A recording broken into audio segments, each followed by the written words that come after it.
Hi everybody, it's me, Chris again. Link's behind the camera. Hello. And today we're going to show you how we take our tractor from winter mode and we're going to flip it over to summer mode. So we're going to take the weights off and the tire chains and the wheel weights, flip the tires around, get rid of the snow blower, all that kind of stuff. Hey, whoa. What are you talking about wheel weights? Oh, okay. Well, these are the wheel weights right here. And they're a big plastic thing that's filled with concrete or sand. And it helps to give the tractor more weight on the back end and the tires so it doesn't spin as easy in the ice and snow. Well, we don't need those when we go to mow grass in the summer. So we got to get them out of the way. Cool. Hey, whoa, what are the other weights for? Oh, these ones? These here are some old weights from like a workout bench from a home gym that I've repurposed on the tractor because the wheel weights weren't quite heavy enough and I would still be spinning and slipping on the snow and ice. So we've got an extra about 140 pounds hanging off the back of the tractor that helps us to get better traction in the winter. So when we built this thing, it's just a piece of steel that's stuck on the hitch with a couple of posts and a couple of little kind of supports. So we just slide all the weights down and we put the supports on so that it doesn't bounce around in the winter. So we're just going to pull these off, pull the weights off, and then unbolt the bracket from the bottom and just yard it out of there so it's out of the way for summer.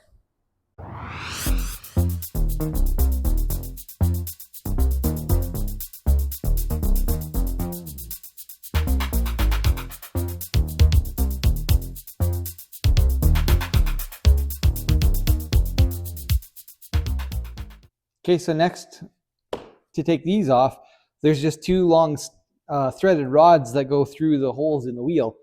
So we're just going to take those off and pop them out. Then we'll take the tire chains off.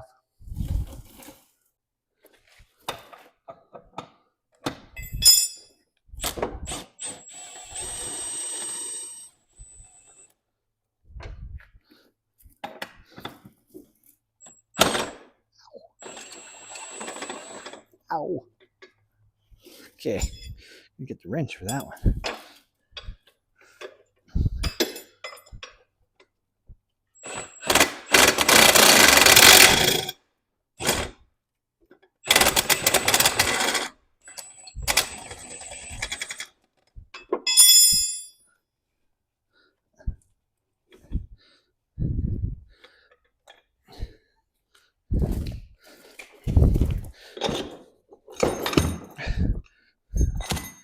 There's one.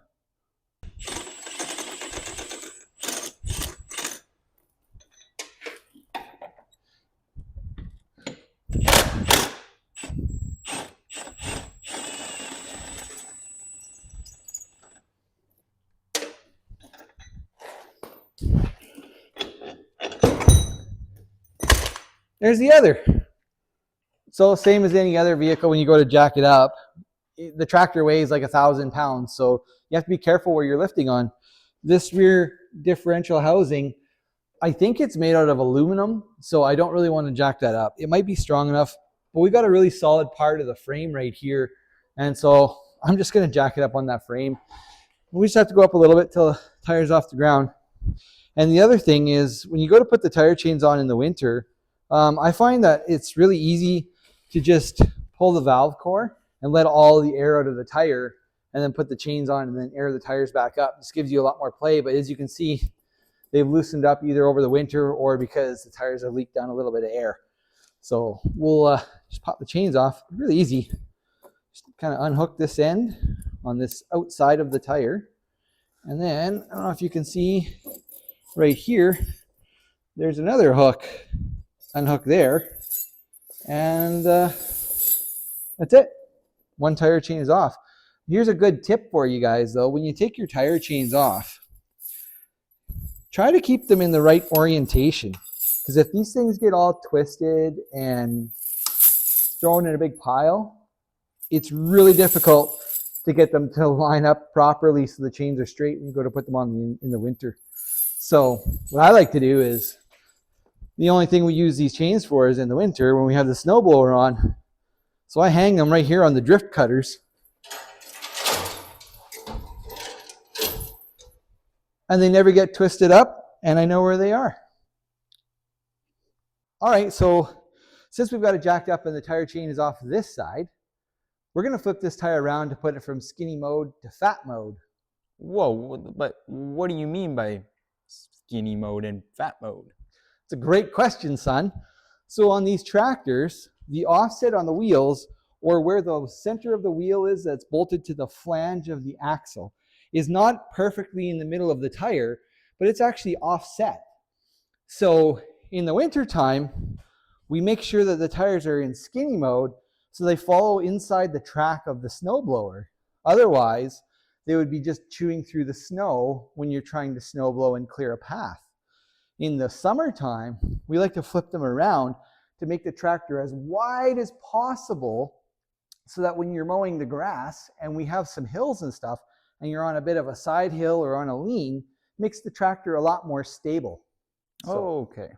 Yeah, so I'll show you guys what I'm talking about in a second here. It'll be really quick. I'll just pop this wheel off and I'll spin it around, and then you can look from the back to see exactly what it looks like. So these tractors are like a lot of European vehicles.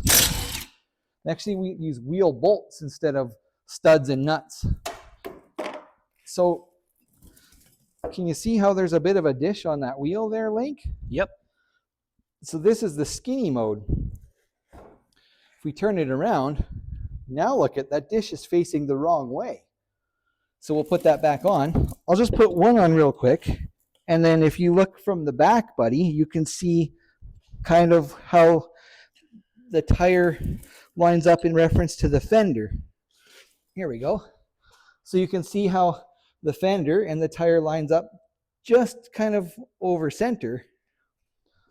But this one, it's like way on the other side. So that one's here, this one's here.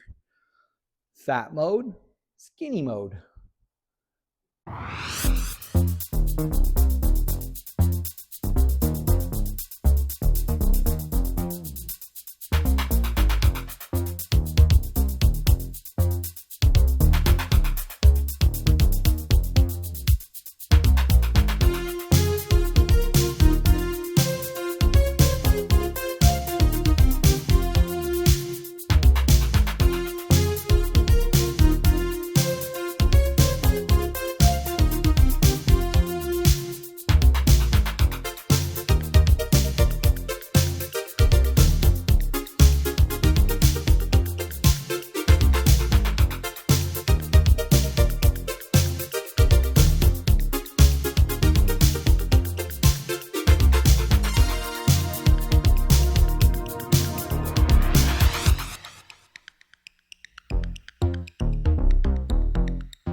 Okay, so now that we've got that done, we're going to pull off the drive shaft, because there's a drive shaft that runs from the rear diff back here all the way to the front to the snowblower. And to take the snowblower off, we have to disconnect that drive shaft and remove it. It's in two pieces. There's a small piece on the front, and then there's a long piece under the middle. So I'm going to go ahead and do that. And in order to do that, I have to disconnect this front one first. It's always a really good idea, little tractors, big tractors, any tractors, if you're ever going to touch anything to do with the PTO, make sure the engine is off. That's a great way where accidents can happen, and I'm sure everybody's heard of farm accidents and stuff where you can lose fingers, arms, hands. It doesn't, just turn the tractor off. It just makes it so much safer. Anyway, so I'm going to disconnect this front one here. It's just got a quick connect on it, if I can. Oh, of course not. There we go. Okay, so that one's unhooked. Now the long one goes from the front all the way to the back, and it also has a quick connect. I don't know if you can see it there, Link, but I just undo this quick connect, slide it off the shaft, and pull it right out.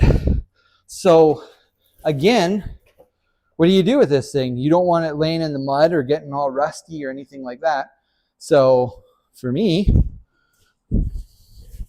I hang it here, again, in front of the snowblower. and now it's off the ground and it stays, where I know where it's going to be. So come the fall, when we put this back on, I'm not looking for it. We got to undo some of these hydraulic lines. These hydraulic lines here are for the chute. See the chute on the front here, Link? So that turns the chute from side to side when you're on the tractor. These hydraulic lines are for the lift cylinder to lift it up and down. We still need these lines on there when we go to put it away. But these ones for the front, we don't need those right now. So I'm going to unhook those. I'm going to put them out of the way. Just got hydraulic quick connects there. And we're just going to droop these over the top. So the same thing, they're not laying in the mud all winter. All right, guys, we're not going to film a whole lot here or talk a whole lot, but the process is we're going to go drop the snowblower out behind the shop, and then we're going to bring the lawnmower deck up here, and we'll show you how to put the lawnmower deck on the tractor, and then we should be done for doing this and ready for summer.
All right, so we didn't bore anybody with trying to get the mower deck out of the shed where we have it for winter storage and stuff. But you can see that we brought it up to the shop and we lifted the tractor up and we've got the mower deck off so that we can actually give it a quick once over and just check the belt, make sure there's no mouse nests in there, and possibly grease it up before we slide it back under the tractor and get it ready for summer. So to do that, I'm just going to take these plastic covers off real quick. Wrong way. Oops. So we're going to pop these plastic covers off. No mouse nest there. How about this side? Right way. Oh, Dad.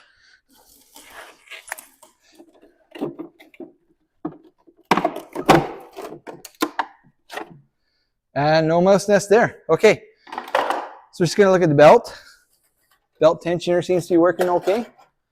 I'm going to grab the grease gun and we're going to grease up any of the grease zerks that we can find and then put the covers back on, and that should be it. So before we pump grease into grease zerks, grease nipples, you want to make sure that they're clean, because if there's a bunch of dirt and stuff on them, all you're going to do is push that dirt right into the bearing or the bushing or whatever you're trying to grease. So you can see this one here, it's got a bunch of dirt and stuff on the top of it. So we got paper towel. I'm going to wipe that off, just like that. Now it's clean. Put the grease gun on and just give her a couple of shots of grease. There we go. Okay, so we have the mower deck all greased up. and we greased up the drive shaft. So there's a couple U-joints in the slip joint. So that's all done. We're going to put the covers back on. We're going to slide it underneath the tractor, and we're going to let the tractor down and connect it up. So to do that, there's these arms. These arms here, they attach, there's two of them, and they attach into these slots right here. And then Link, if you turn around and show the people the bracket, that bracket right there on the floor, that connects to the front, on the front of the mower deck here, and onto the front of the frame. So as the arms go to lift up, they kind of pull the mower deck back and up a little bit, and then the whole thing just comes up as one piece. And then we got to connect the PTO shaft as well. And then, yeah, so just follow along on the time lapse, and we'll get this done, and then we'll tell you a little bit about the tractor.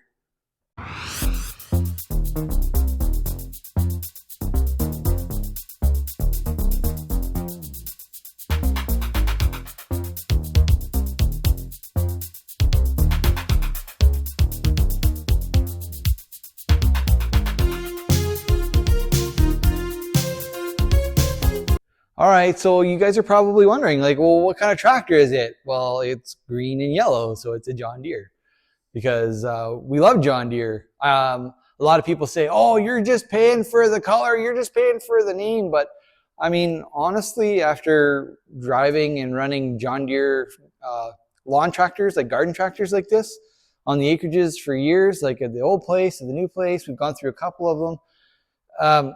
They just work. They're just really good quality tractors. And I think you get what you pay for. So you pay a little more money for a John Deere, but they seem to really last, and they just work. So this tractor here is a John Deere 425, and it's got a 60-inch mower deck on it. We took a 47-inch two-stage snow blower off of it.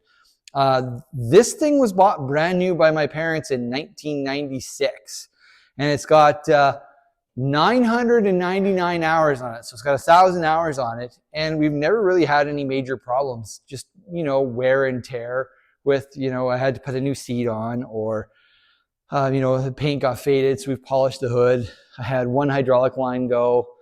I've replaced the mower blades, but that's no fault of the tractor. That's just ours.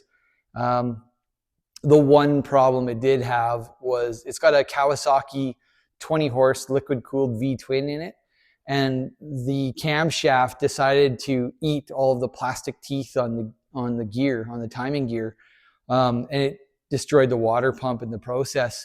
So I ended up rebuilding that engine with an updated steel timing gear on the camshaft and new lifters and new gaskets, and it's just run like a top since. So the hydraulic couplings leak a little bit, but it's two-wheel drive, has a rear diff lock.